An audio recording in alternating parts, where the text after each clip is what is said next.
Welcome to W math class. আমরা class 9-এর লাভ ক্ষতি কষে দেখি 10.1 সেখানে আমরা 1-এর দাগের অঙ্কটা করেছিলাম। এখন আমরা 2-এর দাগের অঙ্কটা দেখব। এখানে কি বলছে না, লেখচিত্রটি থেকে নিচের প্রশ্নের উত্তর খুঁজি।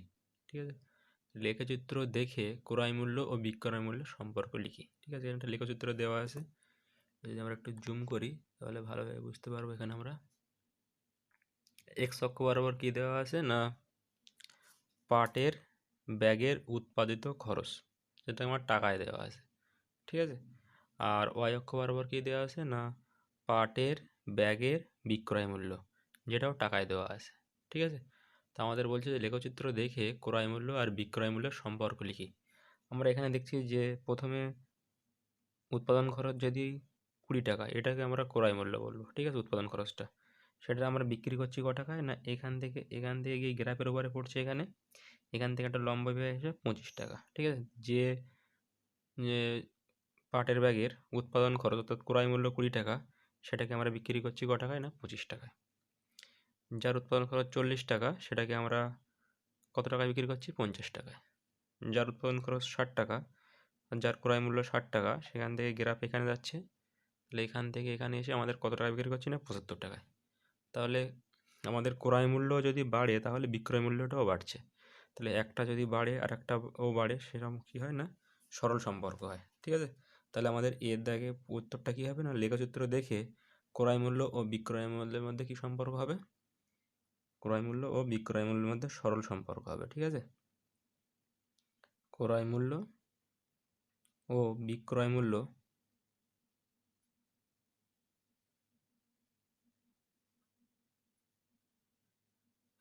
মধ্যে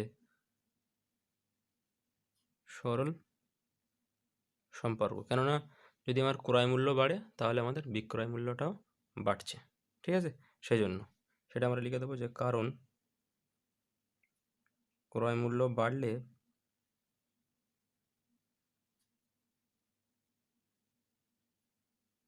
বিক্রয় মূল্যও বাড়বে।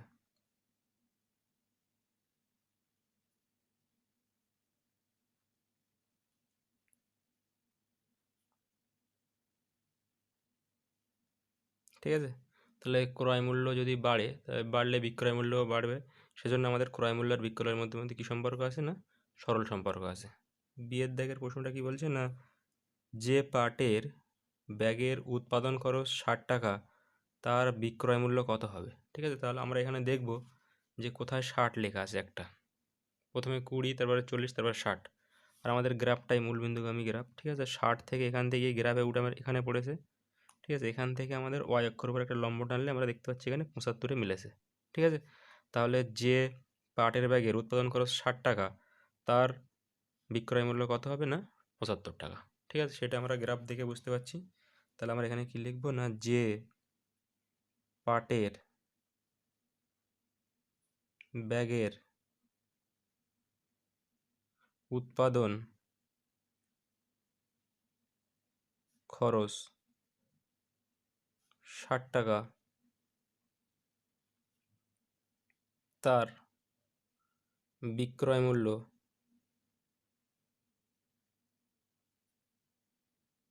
কত হচ্ছে না, 75 টাকা। এটা আমরা গ্রাফ দেখে বললাম যে 60টা গিয়ে গ্রাফ এখানে আমাদের লেখচিত্র এখানে পড়ছে, আর এখানে পড়ছে 60টা গিয়ে আমাদের এই যে 60 ছিল এখানে পড়ছে, এখান থেকে গিয়ে এখানে 75-এ মিলছে।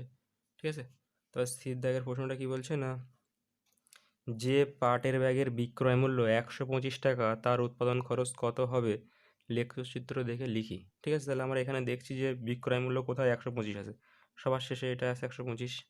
ঠিক আছে, তাহলে এখান থেকে গিয়ে আমার এখানে পড়ছে, এই যে শেষ, আর এখান থেকে একটা লম্ব টানলে আমাদের 100-এ মিলছে। ঠিক আছে, তার মানে আমাদের উৎপাদন খরচটা কত হবে না, 100 হবে। সেটা আমরা লিখে দেবো যে পাটের ব্যাগের,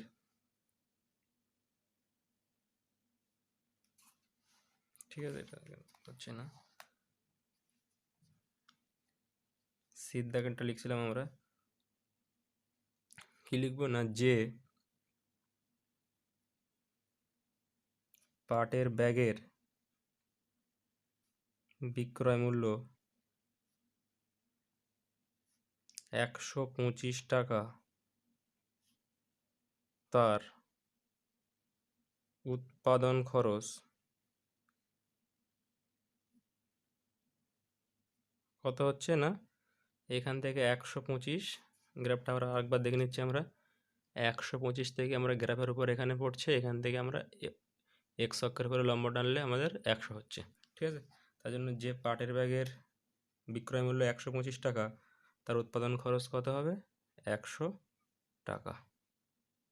ঠিক আছে, তারপরে ডি দাগের যে প্রশ্ন, সেটা কি বলছে না, লেখচিত্র থেকে শতকরা লাভ বা শতকরা ক্ষতি হিসাব করি।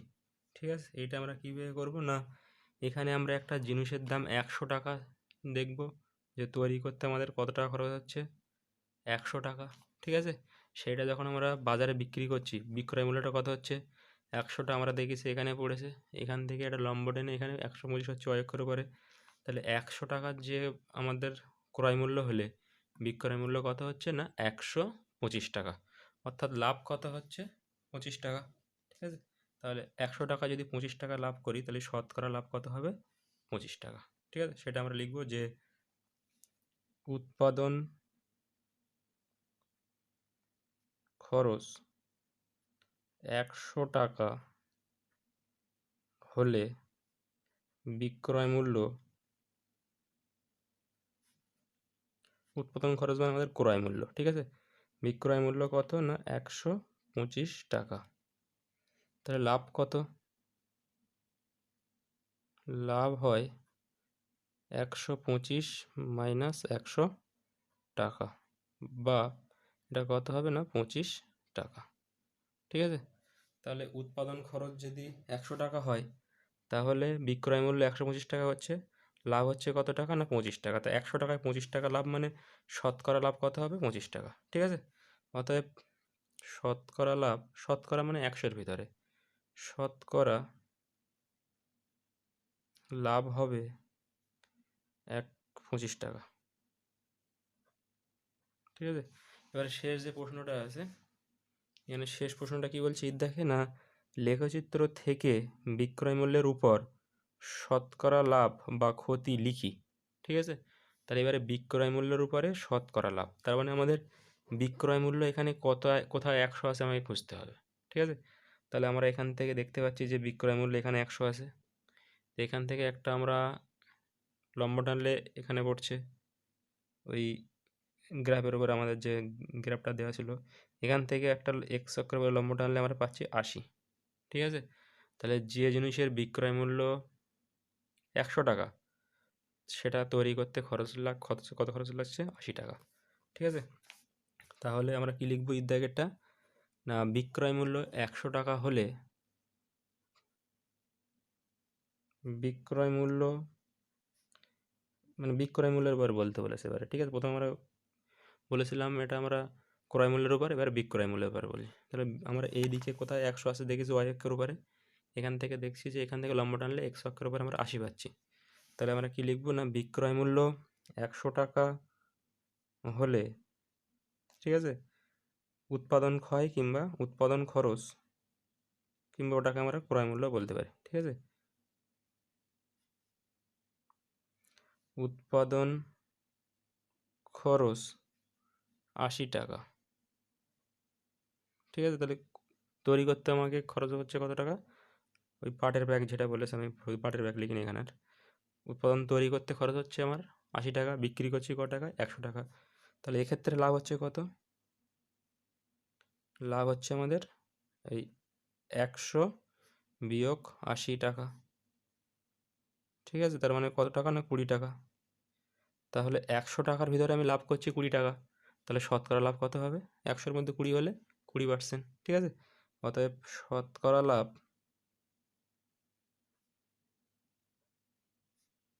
হবে 20 টাকা। ঠিক আছে, তাহলে আমাদের এই 5টা প্রশ্ন ছিল এখানে 2-এর দাগে। এরপরে 3-এর দাগের অঙ্কটা কি বলছে না, সুবীর কাকা 176 টাকা মূল্যে একটি ঘড়ি বিক্রি করেছেন।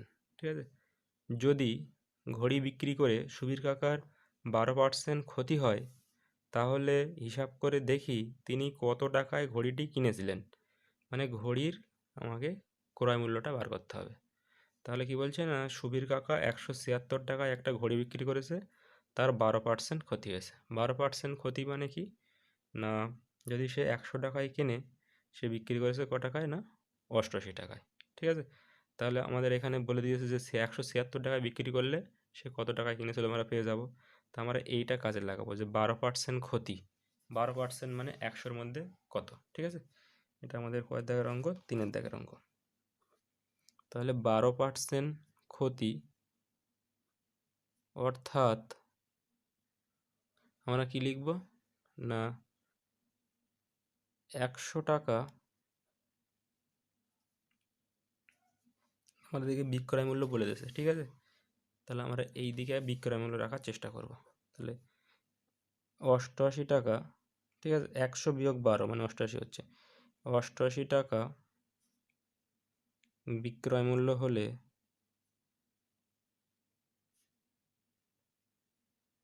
ক্রয় মূল্য 100 টাকা। ঠিক আছে, 12% ক্ষতি মানে যদি 100 টাকায় আমি কিনি, জিনিসটা আমি বিক্রি করবো ক টাকায় না 88 টাকায়। তাহলে 100 টাকায় 12 টাকা ক্ষতি যাচ্ছে মানে 12% ক্ষতি যাচ্ছে। তা আমাকে এখানে বলে দিয়েছে যে বিক্রয় মূল্যটা বলে দিয়েছে, তার জন্য আমি এদিকে বিক্রয় মূল্য রাখার চেষ্টা করছি যে 88 টাকা বিক্রয় মূল্য হলে ক্রয় মূল্য হয় 100 টাকা। তাহলে 1 টাকা যদি বিক্রয় মূল্য হয়, ক্রয় মূল্যটা কত হবে, ভাগ হয়ে যাবে 88 দিয়ে, কম যেহেতু হবে। 88 টাকা হলে 100 টাকা হলে 1 টাকা হলে অনেক কম হবে। ঠিক আছে, এবার আমাদের বিক্রয় মূল্য কত ছিল এখানে বলেছে না 176 টাকা। ঠিক আছে, তাহলে 176 টাকা বিক্রয় মূল্য হলে ক্রয় মূল্য কত হবে, 100/88 ইন্টু 176 হয়ে যাবে। ঠিক আছে, একটু বেশি হবে তাহলে গুণ হবে। তাহলে 88-কে 176 দিয়ে কাটলে 2 দিলে 8 দুগুণে 16, 6, 8 দুগুণে 16 আর 1 17, 88 দুগুণে 176, তাহলে 2-এর সঙ্গে 100 গুণ হলে কত হবে না 200 টাকা। ঠিক আছে, তাহলে আমরা কি লিখব, উত্তর কি লিখব না, তিনি কত টাকায় ঘড়িটি কিনেছিলেন। তাহলে আমরা লিখব অতএব, তিনি মানে এখানে সুবীর কাকা। ঠিক আছে, তিনি কত টাকায় মানে 200 টাকায়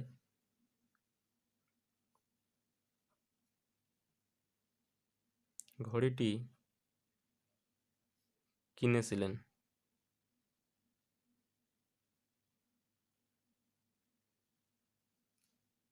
ঠিক আছে, এরপরে একটা অঙ্ক আছে, সেখানে কি বলছে না, আনোয়ারা বিবি 10টি লেবু 30 টাকায় কিনে প্রতি ডজন মানে 12টা, প্রতি 12টা 42 টাকায় বিক্রি করলেন। তিনি হিসাব করে দেখি আনোয়ারা বিবির শতকরা কত লাভ বা ক্ষতি হলো। ঠিক আছে, তাহলে কি বলছে না, আনোয়ারা বিবি 10টি লেবু কিনেছে ক টাকায়, 30 টাকায়। এবারে ওই যখন বিক্রি করার সময় 12টা মানে 1 ডজন 12টা বিক্রি করছে ক টাকায় না 42 টাকায়। তাহলে বলছে তার শতকরা লাভ বা ক্ষতি কত হবে। এখানে আমাদের সংকেত দিয়েছে যে কীভাবে করতে হবে না, একটা লেবুর ক্রয় মূল্য প্রথমে বার করতে হবে, তো একটা লেবুর বিক্রয় মূল্য বার করতে হবে, সেখান থেকে লাভ বার করতে পারবো আমরা। তা প্রথমে 10টি লেবু কিনেছে ক টাকায় না 30 টাকায়। তো 10টি লেবুর ক্রয় মূল্য 30 টাকা, তাহলে একটি লেবুর ক্রয় মূল্য কত হবে, 30কে 10 দিয়ে ভাগ 3 টাকা। ঠিক আছে, সেটা আমরা প্রথম লিখছি যে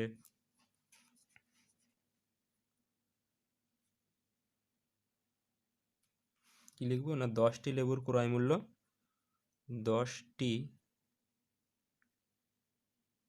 লেবুর ক্রয় মূল্য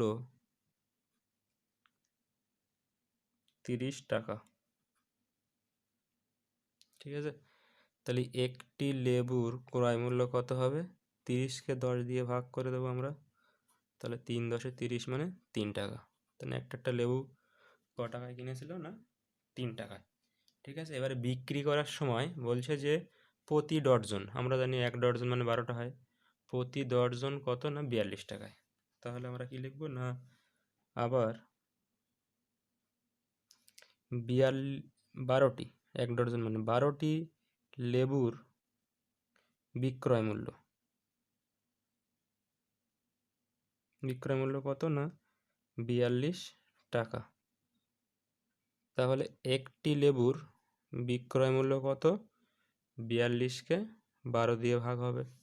ঠিক আছে, 6 দিয়ে কাটলে 6 দুগুণে 12, 6 সাথে 42, 7/2 টাকা। 7/2 মানে 3.5, ঠিক আছে, 3.50 টাকা। 7কে আমরা যদি 2 দিয়ে ভাগ করি তাহলে 3 দুগুণে 6, 1 লাভে একটা দশমিক দিয়ে 0 নিলে 5 দুগুণে 10, মানে 3.5 মানে 3.50 টাকা। ঠিক আছে, তাহলে কেনার সময় সে কিনেছিল ক টাকা করে একটা লেবু? 3 টাকা করে। আর বিক্রি করছে ক টাকায়? বিক্রি করছে 3.5 টাকায়। তাহলে একটা লেবুতে লাভ করছে কত? না 3.5 বিয়োগ 3 মানে 50 পয়সা। ঠিক আছে, সেটা আমরা লিখবো এখানে যে অতএব একটি লেবুতে, ওই যে নামটা বলেছিল ওটা লিখলে ভালো হয় এখানে, আনোয়ারা বিবি, ঠিক আছে,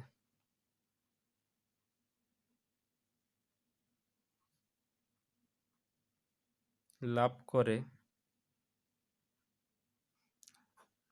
বিক্রি করেছে কত? 3 টাকা 50 পয়সা। কিনেছিল কত? না 3 টাকা।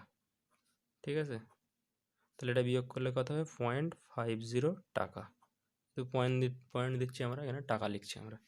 ঠিক আছে, তাহলে শতকরা লাভটা আমরা বার করতে জানি। কীভাবে বার করতে হয় সূত্রটা যে বলো তোমরা দেখি। শতকরা লাভ সেটা কত হবে? না উপরে হবে লাভ মানে 0.50, আর নিচে কী হবে? কেনা দাম মানে ক্রয় মূল্য। ঠিক আছে, ক্রয় মূল্যটা আমাদের কত? 3 টাকা। 3 আর গুণ কত হবে? 100। ঠিক আছে, এখানে শতকরা লিখেছি বলে এখানে আমরা টাকা লিখে দেবো।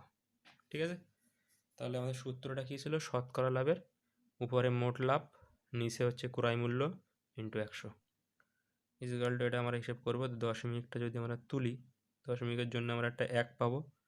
দশমিকের পরে দুটো সংখ্যা ছিল, তাহলে দুটো শূন্য পাবো। তাহলে 100-র সঙ্গে 100টা কেটে যাবে, 50/3 টাকা। ঠিক আছে, 50/3 মানে এটাকে আমরা যদি ভগ্নাংশ করি তাহলে কী হবে? না প্রথমে 1 খাবে, 3 একে 3, 2 শূন্য, 3 6 18, 2 বেশি থাকে তাহলে উপরে 2 নিচে 3। ঠিক আছে, যেটা বেশি থাকে সেটা উপরে যায়, যেটা দিয়ে ভাগ করি সেটা নিচে বসে। তাহলে এটা কত হবে? না 16.2/3 টাকা। ঠিক আছে, তাহলে আমরা এটাও বলতে পারি যে তার শতকরা তার লাভ হবে 16.23%। ঠিক আছে, আর যদি লিখি শতকরা লাভ তাহলে আমরা এখানে শতকরা লিখে দিয়েছি কথায়, তাহলে এরকম পার্সেন্টেজ চিহ্ন দিতে হবে না, আমরা লিখবো কত? না 16.23 টাকা। ঠিক আছে, এর পরের যে অঙ্কটা 5-এর দাগের অঙ্ক, সেখানে কি বলছে? না অমলবাবু একটি ছবি 20% ক্ষতিতে বিক্রি করলেন, কিন্তু আরও 200 টাকা বেশি মূল্যে বিক্রি করলে 5% লাভ করতেন। ঠিক আছে, তিনি ছবিটি কত মূল্যে কিনেছিলেন হিসাব করে লিখি। তাহলে একটা ছবি 20% ক্ষতিতে বিক্রি করলে যা হয়, যদি 5% লাভে বিক্রি করে, সে বলছে আরও 200 টাকা, কী বলছে? না আরও 200 টাকা বেশি মূল্যে বিক্রয় করলে 5% লাভ হতো। তাহলে ছবিটি কত মূল্যে কিনেছিলেন? ঠিক আছে, তাহলে এই অঙ্কটা আমরা কীভাবে করবো? না প্রথমে ধরে নেবো যে ছবিটির ক্রয় মূল্য x টাকা। ঠিক আছে, ছবি বলেছে এখানে, এটা আমাদের 5-এর দাগের অঙ্ক। ঠিক আছে, ধরি ছবিটির কিনেছিলেন মানে ক্রয় মূল্য। ঠিক আছে, তাহলে আমরা কি ধরছি? না ধরি ছবিটির ক্রয় মূল্য x টাকা। ঠিক আছে, এবার 20% ক্ষতিতে আমরা বিক্রয় মূল্য বার করব এবং 5% লাভে বিক্রয় মূল্য বার করব। এই 5% লাভের বিক্রয় মূল্য থেকে 20% ক্ষতির বিক্রয় মূল্য বিয়োগ করে আমরা 200-র সাথে সমান করে এক্সের মানটা বার করব। ঠিক আছে, আর আমাদের এক্সের মান বের করলে উত্তর হয়ে যাবে। তাহলে প্রথমে আমরা কী লিখবো? না 20% ক্ষতি। এটা তোমাদের বুঝতে হবে যে 20% ক্ষতি মানে আমরা কী বুঝবো। ঠিক আছে, এই দিকে আমরা রাখবো ক্রয় মূল্য, ওই দিকে বিক্রয় মূল্য। 20% ক্ষতি মানে 100 টাকায় কিনে আমি 80 টাকায় বিক্রি করব। ঠিক আছে, এটা আমাদের 20% ক্ষতি। 20% ক্ষতি অর্থাৎ 100 টাকা ক্রয় মূল্য হলে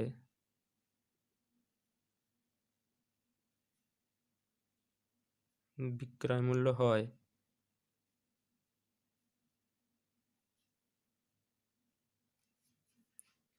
80 টাকা। ঠিক আছে, তাহলে যদি 1 টাকা ক্রয় মূল্য হয় তাহলে বিক্রয় মূল্য কত হবে? 80/100 টাকা। আর যদি এক্স টাকা ক্রয় মূল্য হতো তাহলে বিক্রয় মূল্য কত হবে? এই 80/100 ইন্টু এক্স এত টাকা। ঠিক আছে, এটা আমরা একটা বার করে রাখছি। তাহলে এটা আমরা কাটাকুটি করব না, শুধু গুণ করব। কত হবে? 80x/100 টাকা। ঠিক আছে, এটা রেখে দিলাম। এবার আমরা কি করব না, 5% লাভে এটাও আমরা ক্রয় মূল্য বার করব এক্সের উপরে, যে 5% লাভ, অর্থাৎ 100 টাকা যদি আমার ক্রয় মূল্য হয় তাহলে বিক্রয় মূল্য কত? 105 হবে। ঠিক আছে,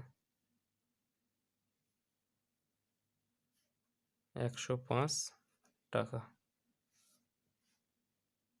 তাহলে 1 টাকা যদি ক্রয় মূল্য হয় বিক্রয় মূল্যটা কত হবে? 105/100 টাকা। আর এবারে যদি আমি এখানে 100 জায়গায় এবারে যদি আমি এখানে এক্স দিই তাহলে কি হবে? 105/100 ইন্টু এক্স। ঠিক আছে, এত টাকা। তাহলে এটা আমাদের কত দাঁড়াচ্ছে না, 105x/100 টাকা। ঠিক আছে, তাহলে 5% লাভের বিক্রয় মূল্য এইটা, আর 20% ক্ষতিতে বিক্রয় মূল্য এইটা। তাহলে এইটার থেকে এইটা আমাদের কত বেশি না? 200 বেশি, তাই তো? সেখানে বলেছে প্রশ্নানুসারে আমরা কি বলবো? প্রশ্নানুসারে 105x/100 মাইনাস এইটা 20% ক্ষতিতে বিক্রয় মূল্য 80x/100 ইজিক্যাল টু আমাদের 200।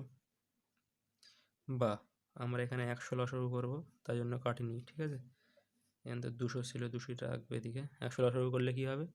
100 মিলে গেলে এখানে হবে 105x, এখানে 100 মিলে গেলে হবে 80x। ঠিক আছে, তাহলে আমরা কি করছিলাম না, 105x/100 minus 80x/100 is equal two 200। এখানে আমরা 100 আছে, এখানে 100 আছে ঘরে, 100 লসাগু করেছিলাম, তাহলে 100 এখানে মিলে গেলে 105টা এখানে হবে, এই মাইনাসটা এখানে দিলাম। এখানে 100 মিলে গেলে এই 80xটা এখানে হলো। ঠিক আছে, তাহলে 105 থেকে 80 বাদ গেলে কত থাকে না, এদিকে 20 আর 5 25, তাই তো? তাহলে 25x/100 সেটা কত হবে না, এইদিকে হচ্ছে 200। তাহলে 25 দিয়ে যদি এখানে কাটি, 4 25 100 হয়, বা x/4 সমান 200। ঠিক আছে, বা এদিকে ভাগ থাকলে ওদিকে গেলে গুণ হয়, তাহলে x ইজিক্যাল টু 4 দুগুণে 8, 800 হয়ে গেল। ঠিক আছে, আমরা এক্সটা কি ধরেছিলাম না, এক্সটা ধরেছিলাম যে ছবিটির ক্রয় মূল্য। ঠিক আছে, তাহলে আমরা কি উত্তর লিখব না, অতএব ছবিটির ক্রয় মূল্য আসলে 800 টাকা।